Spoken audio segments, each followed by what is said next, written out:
This episode of Super Pulp Science is brought to you by the fine folks who create Spacepig Hamadeus. Available from Renegade Arts and Entertainment, November 22nd. And then one crazy one? Yeah. I mean, that was kind of crazy, but... Crazier.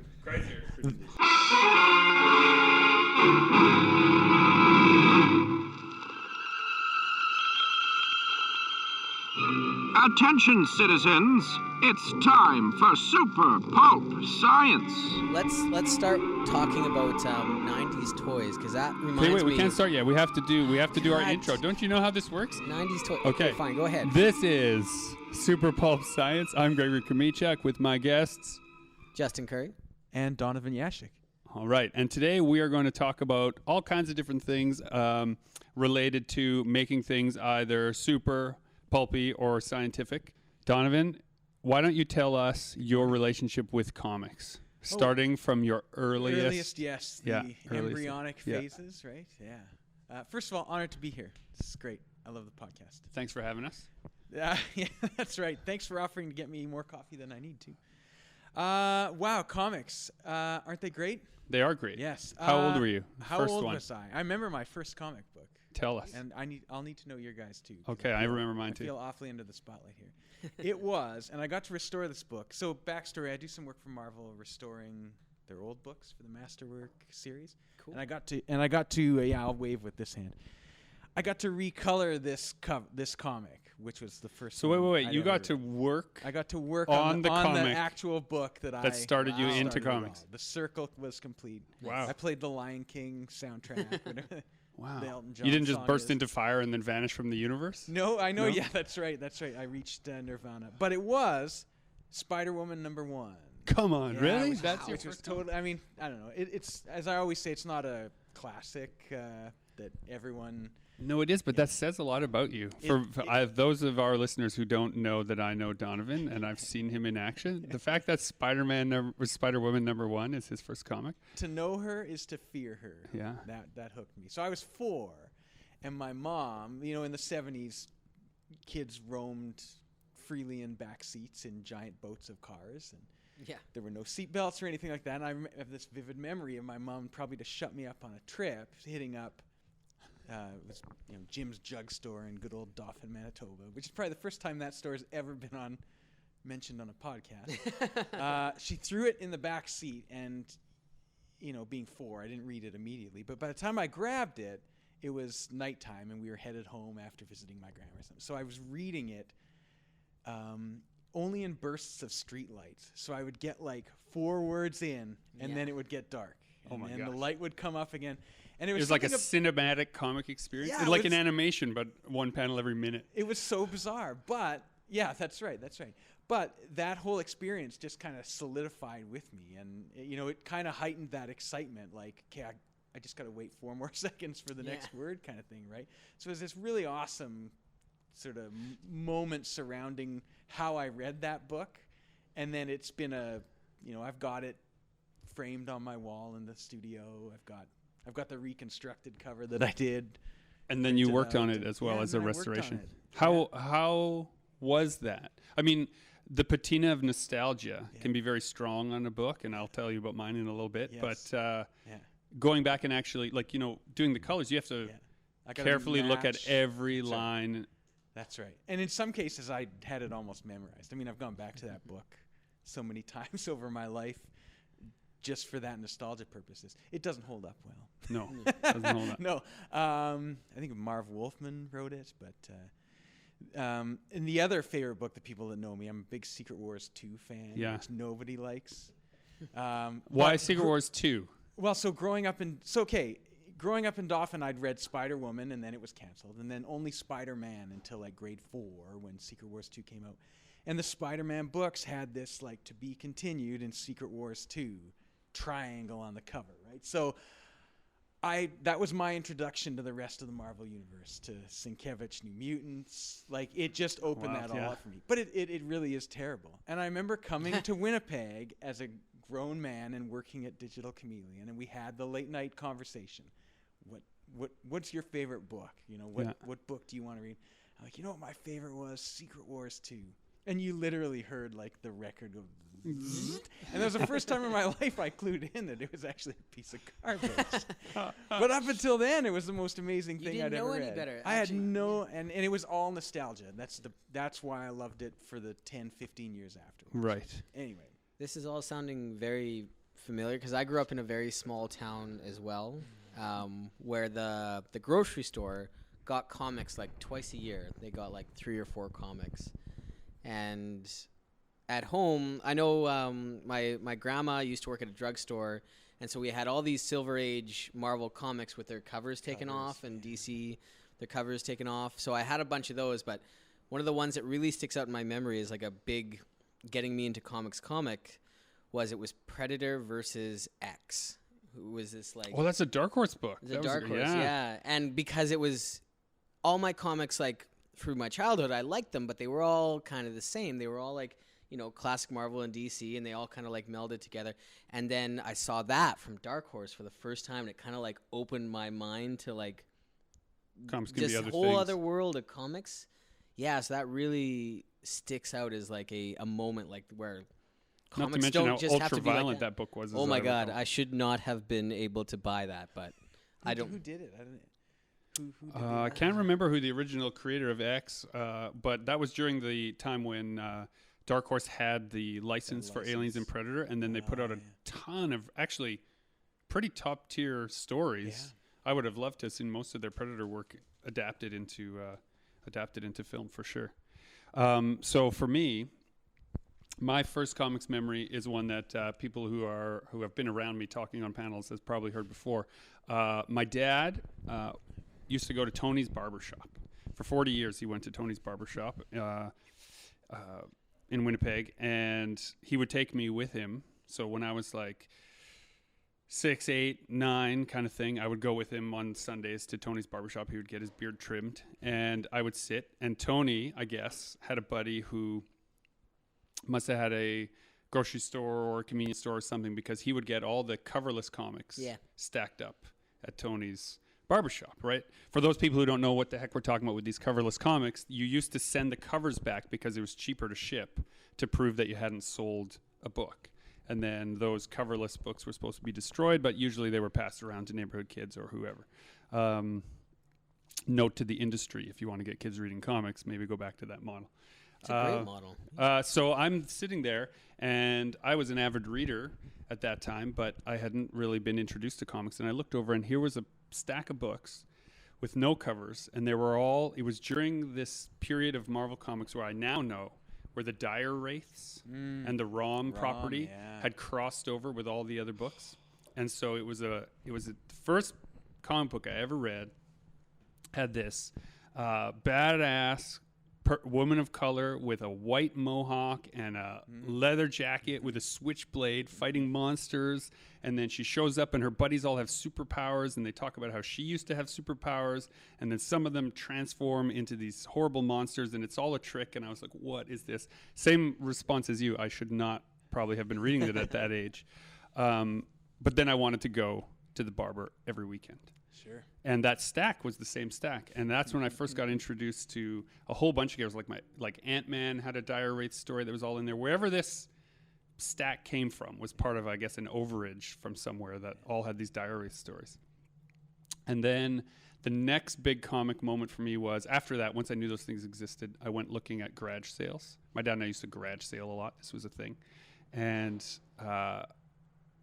ROM Space Knight with no covers. The one where Galactus shows up and all the different Space Knights are there, and Terex the Tamer shows up. And the little kid in me had no idea what anyone was talking about or what was going on, and I did not care. I wanted the whole story. And, I have 2 complete sets of ROM now as a result. Was ROM a little dark? I seem to Super recall, dark. Yeah, I seem to recall like some standalone comics and it getting pretty adult. It was, but in the way that deaths. I can never say his Mantlo. yeah. Yeah, he was an amazing writer for that time, weaving a toy license into a really excellent book. That's right. A toy license that literally was blank. It had no story attached to it, whatever. Yeah. And it's an amazing book, and it'll never be. I don't think they'll ever get the rights sorted to reprint it. Well, IDW has it now. Yeah, I don't. know that they can do the Marvel stuff. No, they There's can't. Hope No, yeah. that they'll come together, but Yeah. if I'm wrong on that, the internet will correct me. But Super Pope. In our business, things fall into sort of two categories, right? Work for hire and creator-owned books. And you do both. Why don't you tell us about that? yeah, wow, that's tricky. It's a pitfall to do both. One that I never saw coming. I started doing creator-owned books. I started doing creator-owned books around the time of Secret Wars 2. The first Spacepig comics were done when I was 10, and they ended in a Secret Wars 2 crossover. Trivia note, okay? Like I was 10, cut me some slack. Fantastic.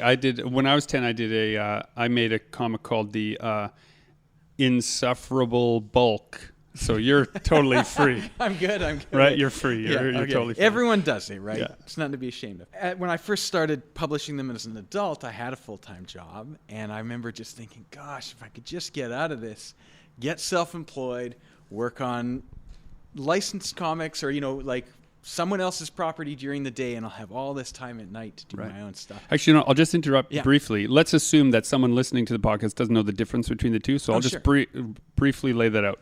So work for hire is when a company pays you a page rate on a contract to work on something that they will own outright in the end. You may have lots of great ideas that you pour into that cup, but in the end, someone else gets to put it on their shelf.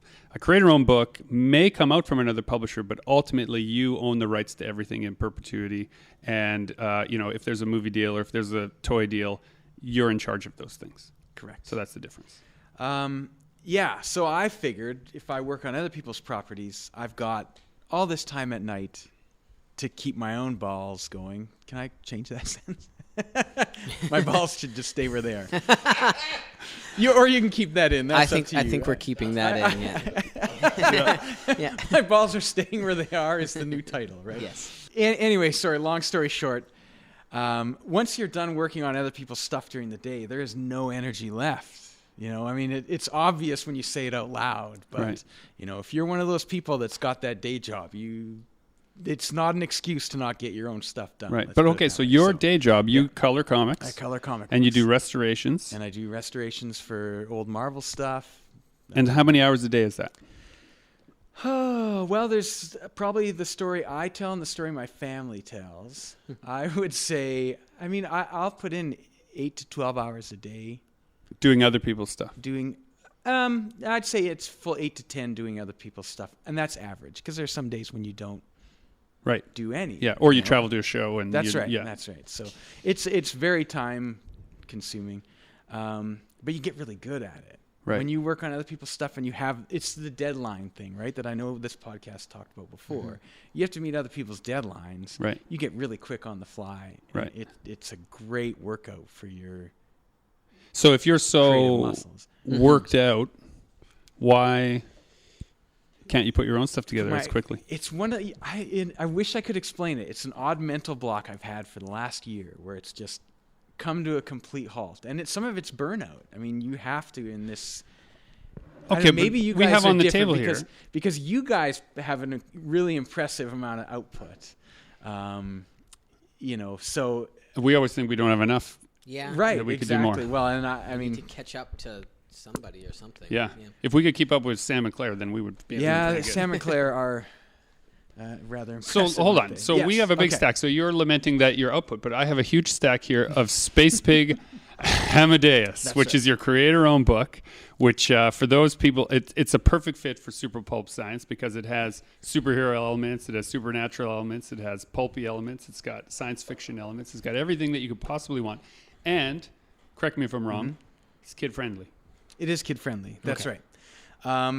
So the first, back in 2009, I took my very young daughter to a show, and I thought, well, we're going to cruise Artist Alley and see if there's something I can get. Just start that tradition, right? That every time I take you to a show, we're going to find something that's, it's that small business mentality, right? You're going to go find someone who's pouring work and energy into it. And in 2009, you guys were tabling. Yeah. It's my second year. Yeah, I started in 2006. Yeah. Anyway, a lot of what I found was I always and maybe it was just my own eyes and I was having frustrations, but at that time it was zombies and boobs. Those were the two things. Yeah. Oh man, it drove me nuts. It drove me nuts. I'm not a zombie guy. Like, it's a 3-trick pony.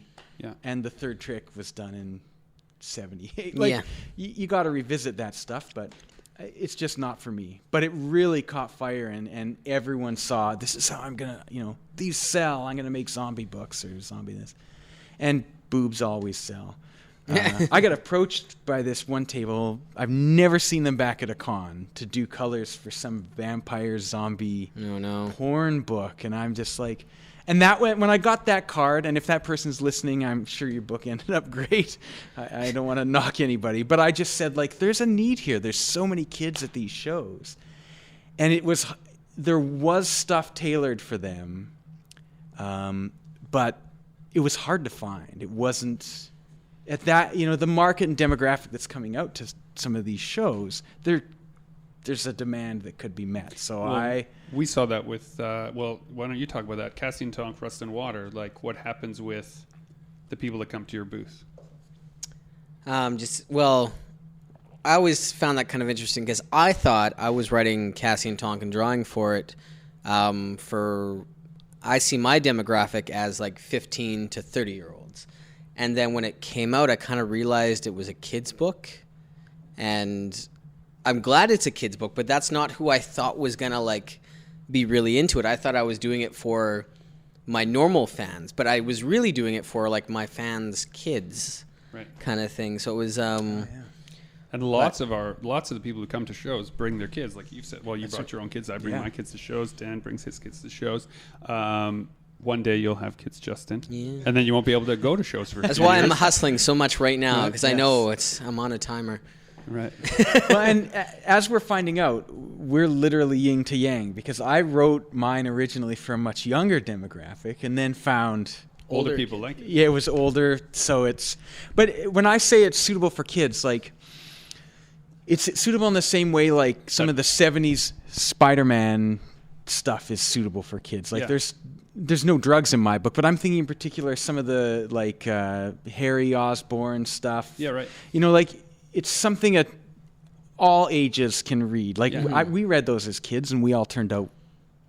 Well, now we all make comics. Okay, now I'm that's right. So who knows? Okay, so this brings up an interesting point too. Like, do you guys think when you're making a book, should you be trying to target a demographic, or should you just be concentrating on the story? Like, just tell the story, and it's gonna appeal to who it appeals to. I think too many people try to, like, in their mission statement before the book has even started, this is gonna be for 5 to 9-year-olds, mostly girls. Like, rather than just telling the story, they try to adhere to those rules too much. So it's interesting because I've been doing a lot of pitches lately for a bunch of different irons I have in the fire, and each publisher wants that age demographic, right? I was just going to say that, yeah. And I had the opportunity at C4 to listen to a few pitches. I won't specify where I was. I don't know if I have clearance to say that, but and boy, we could do a podcast on how not to pitch based on my experience that weekend alone. I mean, if I'm sorry to anyone who stopped by that's recognizing my voice, but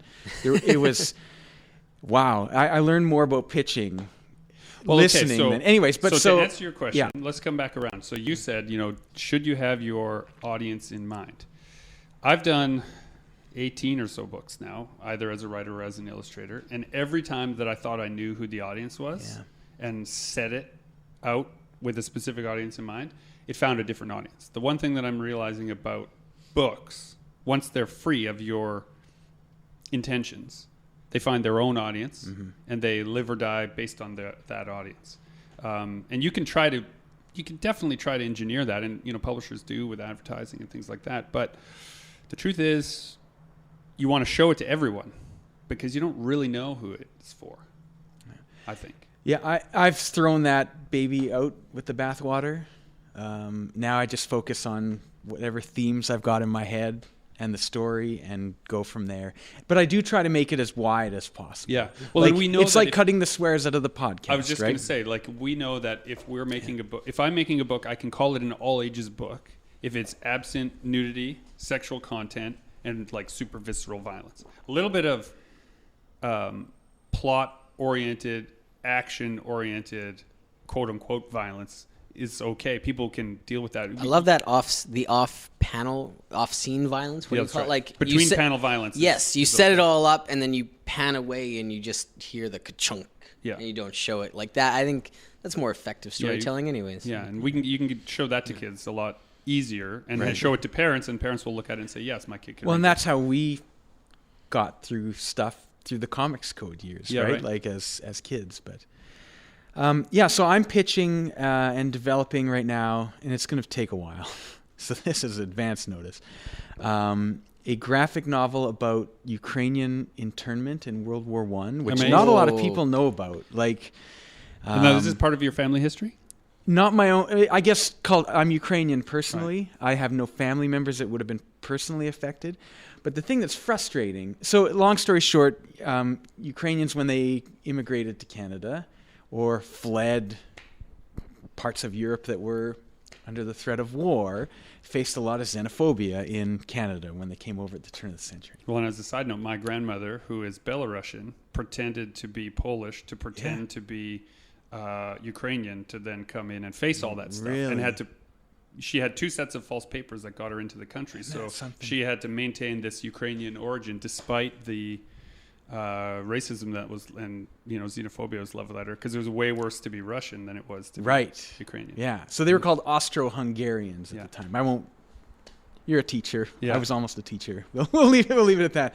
But anyway, so not a lot of people know we actually jailed these people up, and people were killed and trying to escape, stole their farms. There's it's a pretty dark chunk. And what frustrates me is, being Ukrainian myself, a lot of that cultural memory gets forgotten over the years. Nobody's talking about it. Nobody's talking about it. And now a lot of Ukrainian people that I know are being xenophobic towards people coming in from Syria and all that other stuff. right, yeah. And they're ignorant of their own history. And literally, like, if you go back, I can, when you're interested to see it, I can show you like historical photographs where the banners people are carrying against this subset of Ukrainians and whatnot, they're the exact same messages about them being criminals, lazy, not going to work.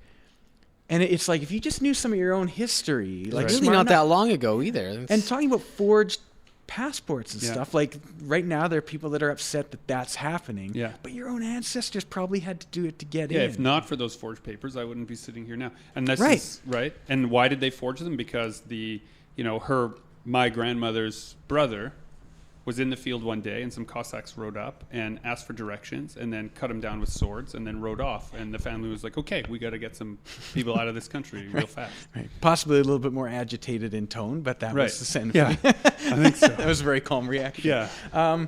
Anyway, so bringing that full circle is, I'm pitching that for, I guess where it fits in the curriculum is sort of junior high, Right. early high school stuff.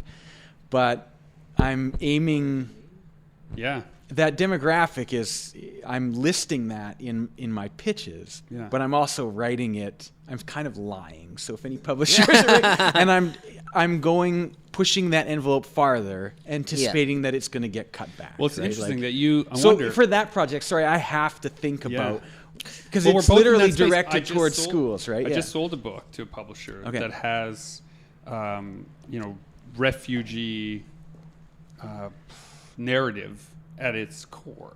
And the first thing that other people who have told about this have asked me is like, well, where do you get off talking about the refugees? Right. And I just, explain like my history is where I'm talking about, and then some present day stuff is what I'm talking about, and those things mixed together, right? Like, if you're in Canada and you're not an Aboriginal or First Nations person, if you're not Indigenous here, then you came from somewhere else, probably as a refugee. Attention, citizens! Going back to, can you tell us like maybe 2 stories from the pitches you saw at C4? An example of a really good one, an example of something maybe you shouldn't do. Oh, okay. For- Pitching, yeah. Yeah. We can both. We'll all do that. Let's all share that.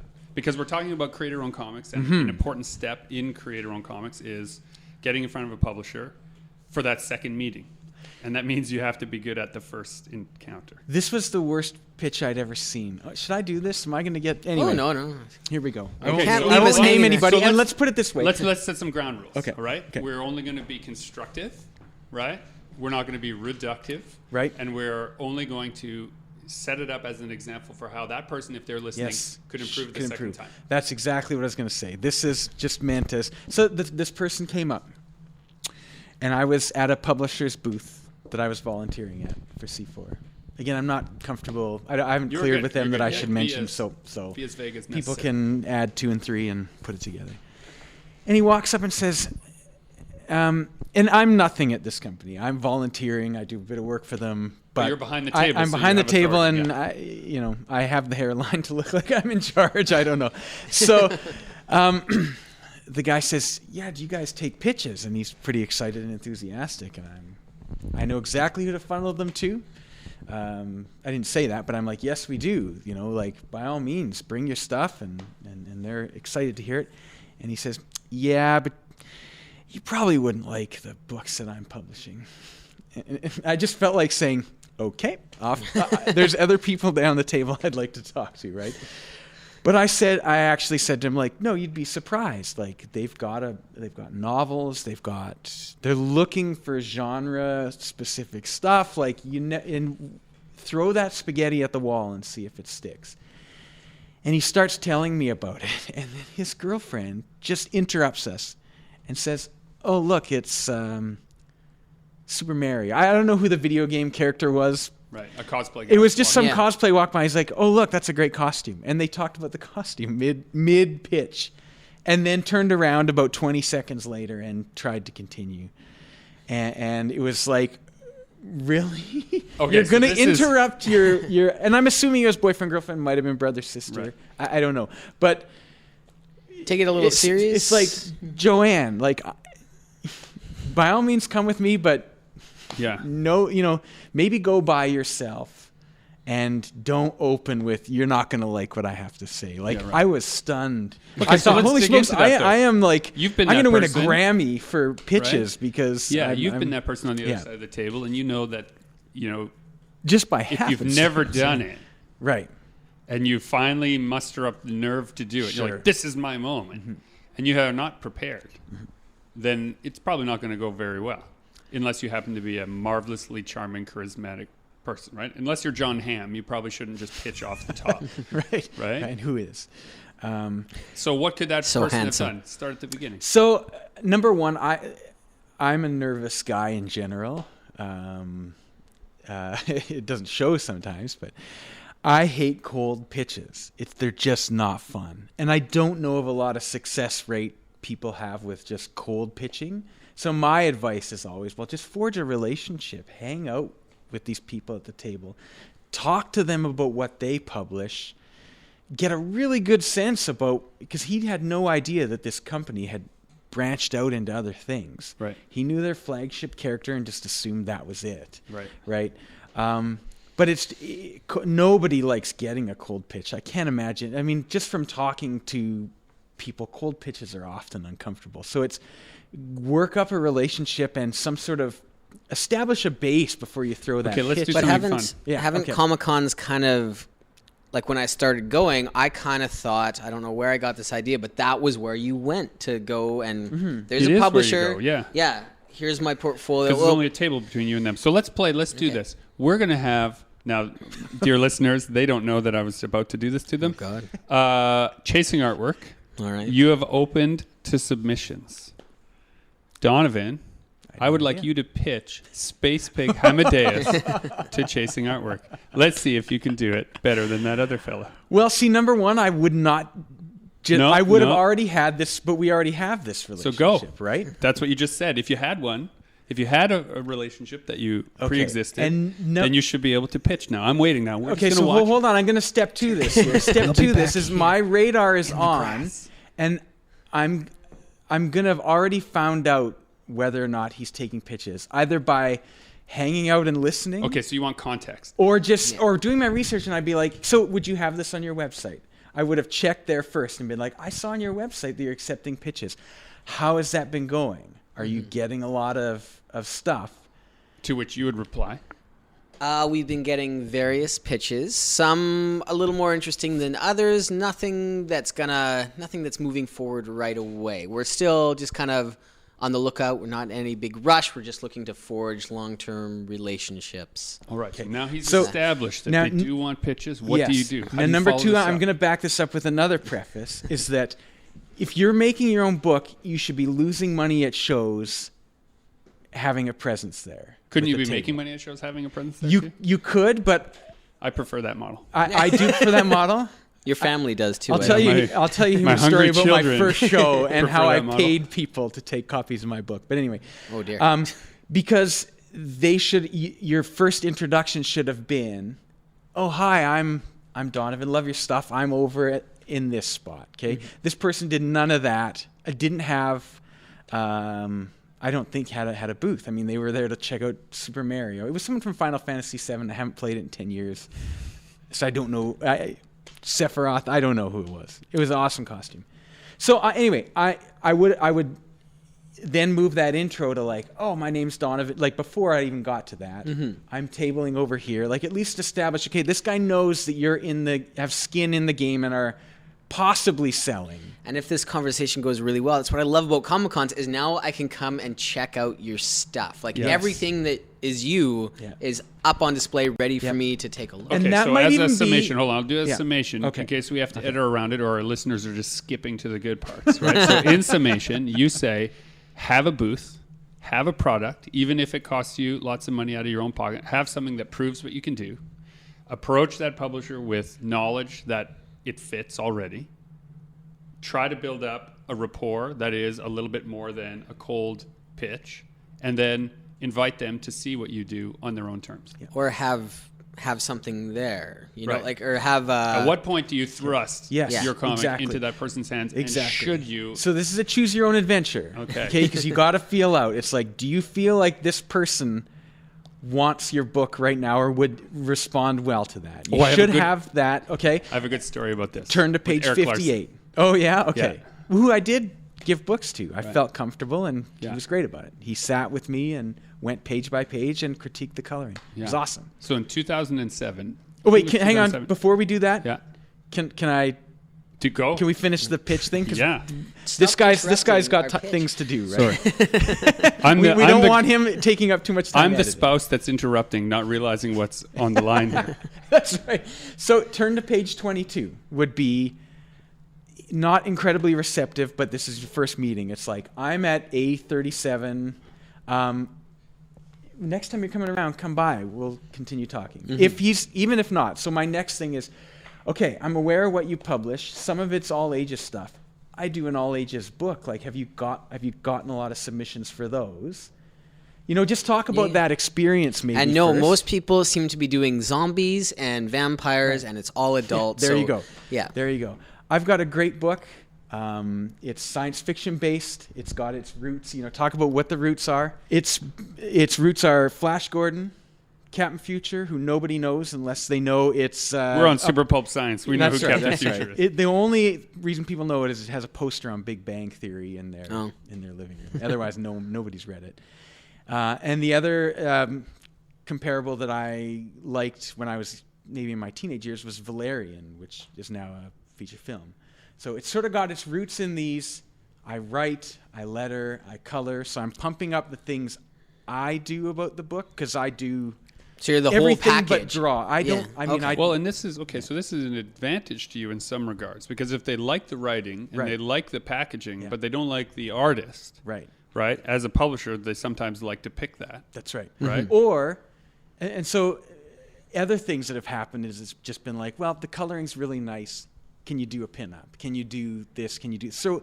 When it's I a pitch, segue. I'm not always. I'm often go to cons just to pitching and get work. That's kind of my number one goal over pushing product in some ways.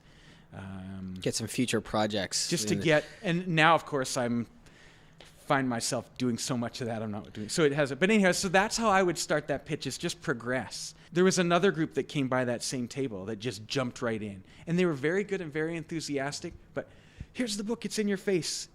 I got to go pitch to more people, so buy. You know, like, Right. which also Didn't make you doesn't feel work. special. Didn't make Yeah. at all, at all. Okay, Gotta make so them here's feel- the story. I want to share a it's all story. about massaging that relationship. Rather, don't jump in for concrete advice. Like, you have to find us, and then it's waiting for that spare moment to jump in, which is the hardest part, right? So the bad get part one of this shot. advice that you're giving is that if you're not a people person, it's going to be tricky. way harder. Yeah.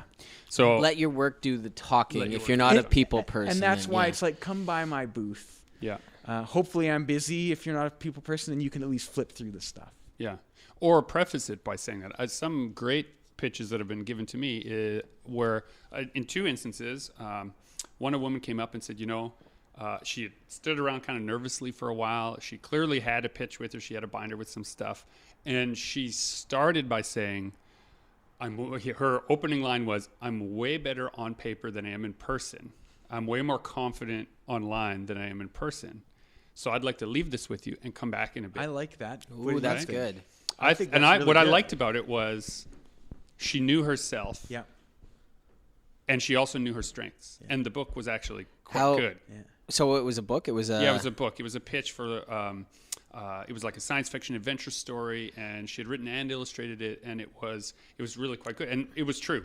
Like the work was very confident. I want to jump in here for a second just to kind of. Every once in a while, I don't get pitched too often because I'm not really a publisher. I've got my own titles and I do a lot of other stuff. But when somebody shows up with 200 plus pages, kind of spilling out of a binder, and goes, "Let me tell you about my 8-book saga that's gonna be bigger than Lord of the Rings," and they flop it down here's where it starts, and then they have a 2-hour they want to explain everything and they have everything there They want you to appreciate the amount of time they put into it without valuing your it time needs to at the be show. 4 to 10 if you're just pitching me an idea you can put that in. How many pages was Good Boys when you pitched When it? I pitched Good Boys with 4 pages of illustration That's all it takes. and a one sheet. That's enough the whole for me plot. to get a grasp of what you're doing, what it could be, and where it's that gives me everything. That's all you need. I don't need to see, because I know you did have 200 pages of and everything. And it's funny because I had all of those extra pages with me.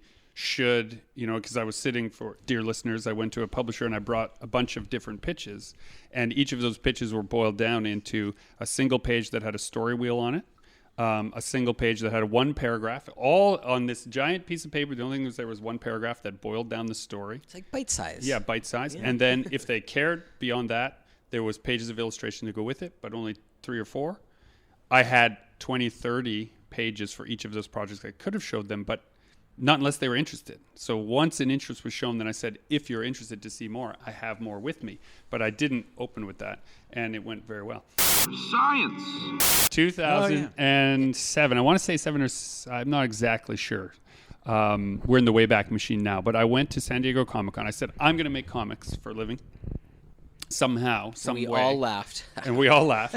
And so what do? You go to the place where people, in my opinion, you go to the place where people are doing it. And you talk to those people and you figure out how they did it. Or you steal their ideas Right. and do it better. All of those things are true. But you go, right? If you want to hear the preacher, you go to the temple, right? So San Diego Comic-Con was the biggest show at the time. So we went there. And I was astounded at how easy it was to meet people who had been my absolute comic book idols my entire reading life. And there they just were on the other side of the table. And we chatted like regular people and everything was fine and normal. I got some really encouraging and wonderful advice from David Mack. And I had these books with me. I'd printed these 2 little short Ashcan comics. I was working with another illustrator at the time. I had written these 2 books, and he had helped me produce these 2 little things. They were about 8 pages each.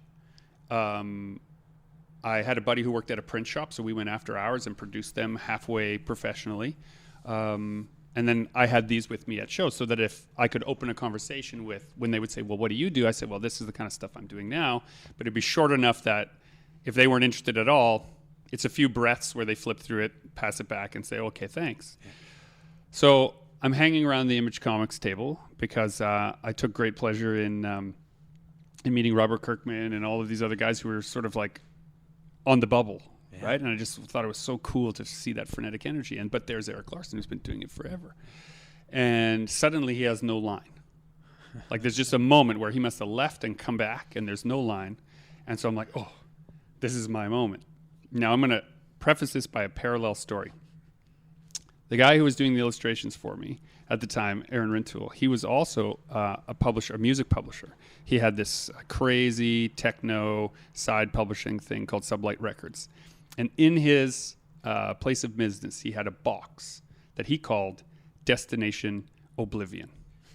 And when singles would get sent to him, he'd give it a listen, and if it was garbage, into Destination Oblivion it would go.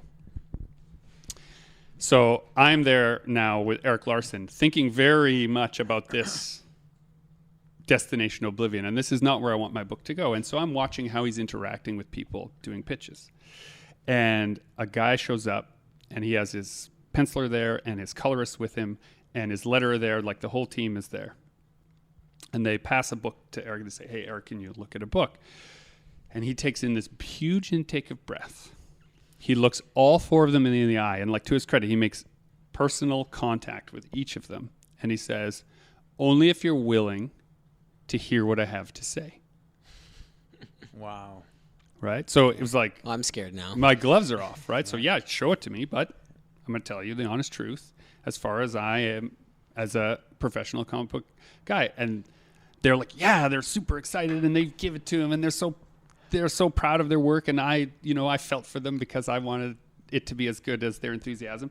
And it was a pretty good book. I was a little fly on the wall, and I was watching him, and he flips through this enormous binder. So here we have the first problem. There's about 150 pages of this book that they've produced. Wow.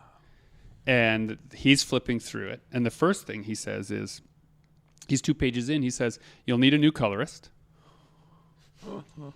Or, and then he sort of like thumbs the thing. He says, or maybe you improve by the end and you'll recolor these early pages. Right? So right there, he says, whoever's lettering this book isn't the letterer. And he said, those two things will make or break a book, which we all know. Is an A letterer, like right? Whoever lettered this book doesn't know what they're doing, right? It's sort of like his sort of first thing was like, these two parts are too amateurish. He says, your penciler is being butchered by these two problems, right? The word balloons and the colors are ruining your book. He says, so I don't even want to read it. You might be a good writer. Which one of you is the writer, right? And the guy puts up his hand. He's like, seems like you've got a lot to say, but I don't want to stay to read it. And so there's like some silence. And they're like, well, and then he takes a deep breath and says, well, I'd like to leave it with you so that you can consider. He says, no, please don't leave it with me. Yeah. So, well, we'd like to. No. Well, we made 10 copies, and you're one of the people we wanted to give it to because you're so. And for a third time, he reiterates, no, please don't. Right? Oh, man. And they leave it anyway. They just say thank you. They shake hands. He takes it, and he looks around, and sure enough, beside him, I see Destination Oblivion. He has a box beside him that he tosses this thing into, and he sighs very deeply, and he makes eye contact with me because I've been riding this wave with him. He looks up at me, and actually I have the sketch he did for me right after on the wall over there. And he says, like, it's hard because they asked me.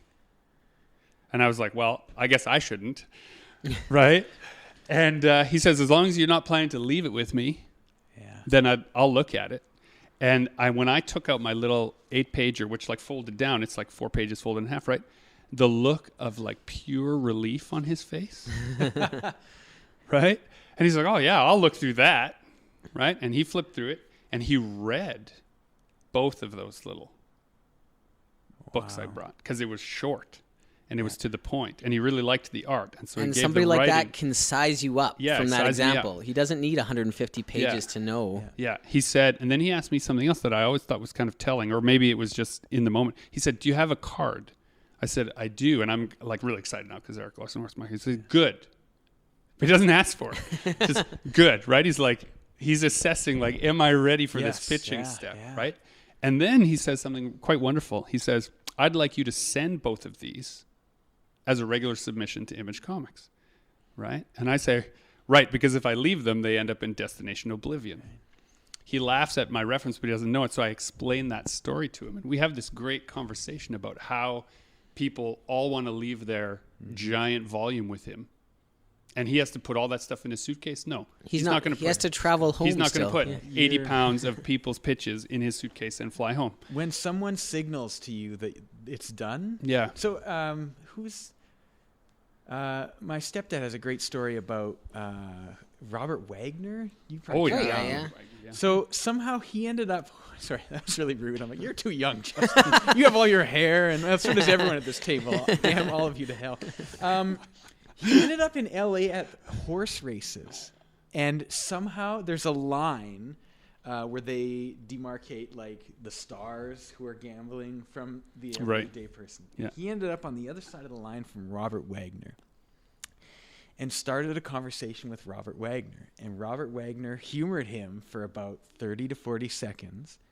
And he's like, this is amazing. Like, I'm talking to Robert Wagner. And he starts a sentence, and Robert Wagner just says, we're done here. Like, and kind of gestures at this line. Like, that was all you're getting. I don't care what you have to say anymore. We're done here. Right. And he went, okay, got it. And when someone on the other side of that table, they're giving you hints. I do not want your book. Yeah. Like, please take this.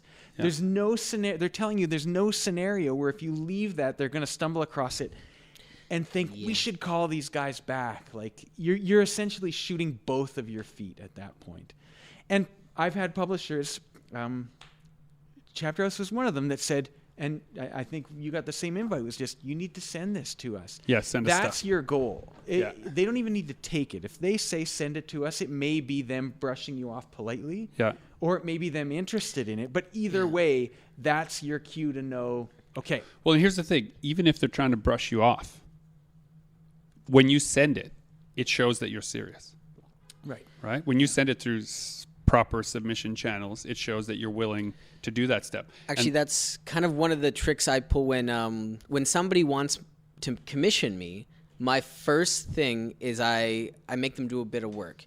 So, like, send me an email, send me details, send me like your pitch, send me reference, blah, blah, like get all this in place, and then we'll talk.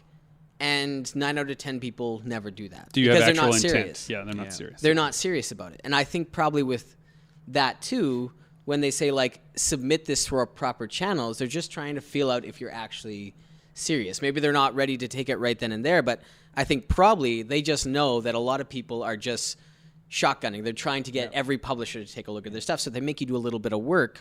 You're probably not going to do it. You're probably not serious. Yeah, the best pitches are, for creating our own work, for sure, are thoughtful pitches, right? Like the book that, like this Good Boys, you know, it's placed now with Portage and Main Press. And they were the right fit for this book. It could have been an image book, I suppose, but I intended it to be a classroom conversation starter. And they're perfect for that. Right? And they are the perfect publisher for that. And so when I approached them, I brought them 3 books. I brought them a yes, no, and a maybe. And at the outset, I told Justin, I was like, haha, I'm going to trick my way into this publisher by like having the shell game of like, here's some stuff I can do. Here's some, like work them into it. And then I lost my nerve when I got in there because there's such wonderful people working at that press. There's no way to obfuscate to these kind and generous people. So I said, I came in here to trick you, but instead I've got 3 books. One of them is for you. 2 of them aren't. I'll just show them all 3 to you if you've got a second. Right? And I kept it brief until they asked more questions, and then I expanded it. Did they do what you thought they were going to do? Did they go right for the yes and ignore the maybe and the no? What was interesting about it to me is that the one that was the no, I had the most pages finished for. And the reason I wanted to show it to them is Drift Hazard and the Hellcats of Venus. Not a good Portage and Main fit. No. But I had a lot of great illustration work that I knew would show that I could do good illustration for them. So I wanted to show them that just as far as like, here's what I'm capable of. And then I had a Fairy Tale Ending, right, which is Kurosawa's Seventh Samurai meets the Brothers Grimm. And it has just enough cultural cachet that it could be a maybe, but not quite for them. But it had a style that was closer to Good Boys. It had anthropomorphic animals in it. It had all this other stuff. So it would bring me a shade closer. And then Good Boys, of course, I showed them how that was all rolling out. And they were really interested in the yes and the maybe. And we tried to figure out a way to make both work. But the trick to that pitch for me was, as you said, I had a pre-existing relationship. I had delivered a book on time to them as work for hire. Will I See, I did with Dave Alexander Robertson and singer-songwriter Isquay. They had seen that I could do work on time, and that I could take direction, and that I could take editorial dictates, and everyone would still get along. So I knew that I could bring a precious project to them. Yeah. And that to me has been the roadmap, is put out my own books, get work that's unrelated, and then branch out. To me, that's the path of least resistance. You know what I mean? Like that Right. best success chance, Right. rather than just being like throwing books like a paperboy down Artist Alley. Yeah. You know, like it just cold pitches drive me nuts. Well, and what's okay? So I'm going to ask you, Justin, a question. Remember when we launched Cassie and Tonk? Yep. What was it? Do you remember the name of that? We were in Toronto. We went to the Toronto Book Fair, which was a brand new convention, and they did what a lot of brand new conventions do, where they promised us 100,000 people are going to attend. I just remember this because twice that year in Toronto, different convention people came up. We're having this convention. We're expecting 80 to 100,000 people. Like, sign up now. This is like your only chance. And then they would phone you to try to get you to like buy a table. Did you see the gun, or was it just pointing to Dude, the jacket yeah. in So, the pocket? Like, but wow. this one, what kind of worked out great about this one, it was a book fair, and it was right around when we thought we were going to be done Cassie and Tonk. So I set the print deadline and set that event up because that was where we were going to launch our book. The book had to be done, printed, and in our hands by then. So it was kind of our finish line. So we show up at this convention with our book finished. Not 100,000 people, by the way. Not I think 100,000 like people. 14,000 Yeah, they something were like like guessing. But what was interesting to see, just because it follows closely, like we accidentally succeeded in the Donovan model because we showed up at the table with a pretty good booth display.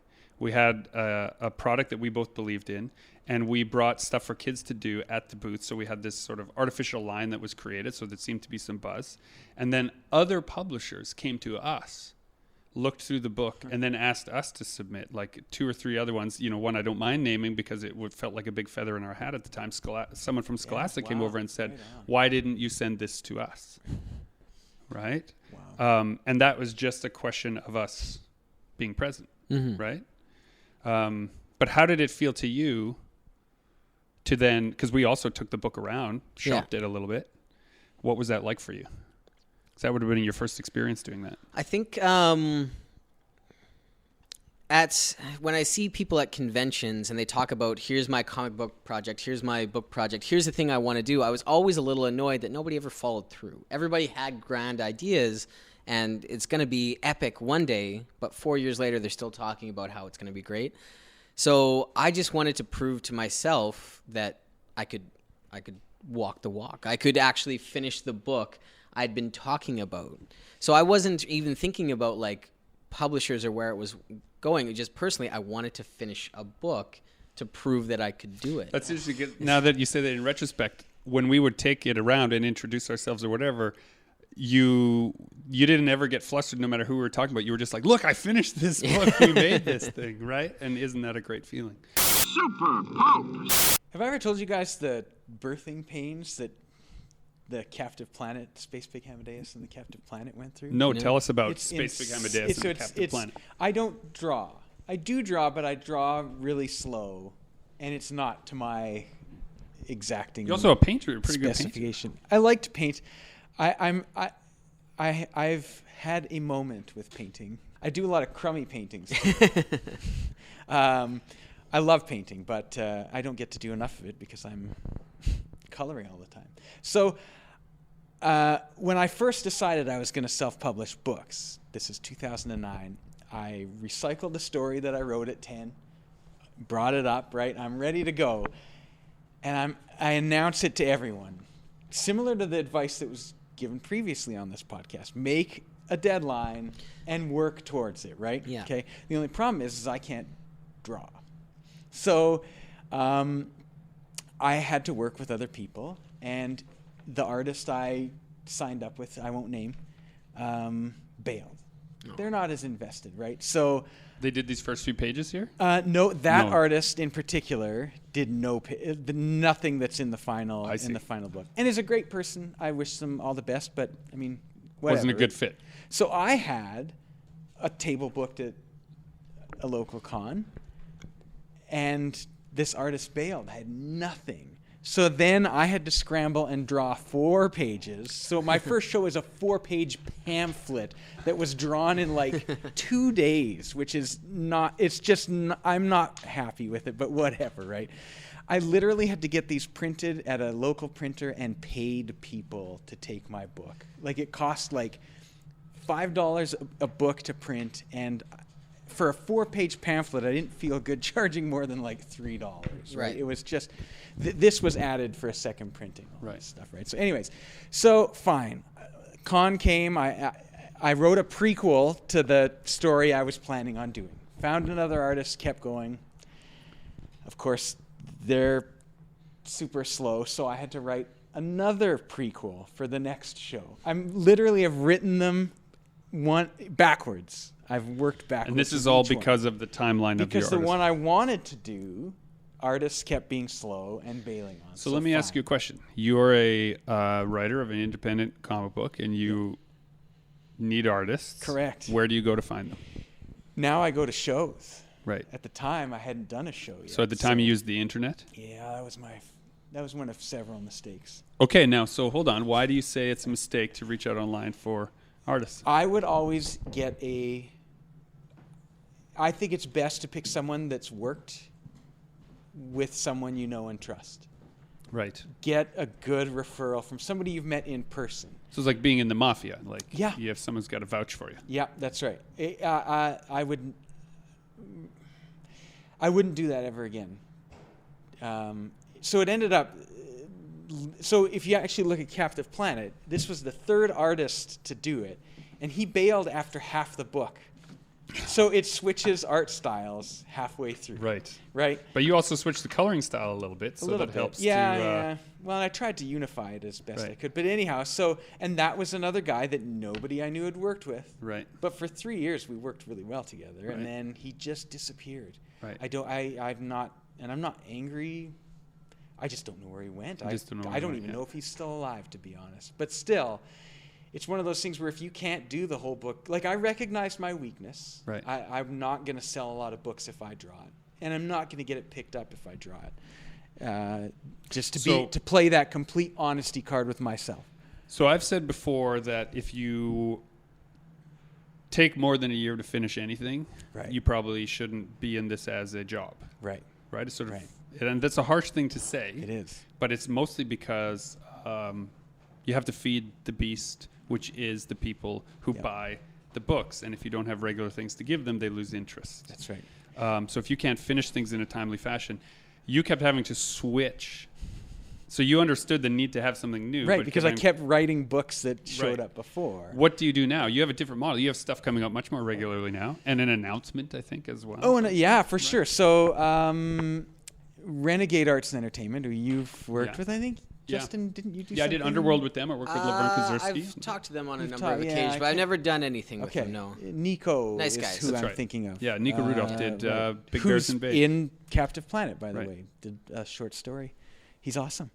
So Renegade Arts and Entertainment is doing an imprint called Voices, where they take people like us who have smaller single issues and series that go on, and are giving them a digital model that lets them keep 100% of proceeds and stuff. So they give you a sell-through portal. Basically, yeah. Mm-hmm. And, a little bit of their name brand and some of their audience behind. So, and bring some of your audience to them. To them, yeah. It's a great mutual, and Alex, it's a for exposure deal where you get paid. Right? Weird. It almost sounds bizarre. Yeah. Well, but Alex Finbo is a solid dude, so I'm not surprised that he would be championing creator-owned books. Yes, he's doing so. Spacepig Hamadeus. I think November 22nd it goes on sale at their portal. So nice. Yeah, check that out. Yeah. So what we're going to do here is I'm going to encourage all of our listeners to check out Spacepig Hamadeus for a couple of different reasons. One, it is a really fun read. It has a pig as a main character on space adventures. It's the best comic about an adventuring pig. Fits the podcast really well. Fits the podcast super well. It has an endorsement from Renegade Arts Entertainment, a company that I love and have worked with in the past. Donovan, I think I hope will be a regular guest on our podcast. He has some strong opinions about fan art and some other things that we're going to rope him in for later. This has been Super Pulp Science, and this is Gregory Yaciuk encouraging you to join the fight, make comics.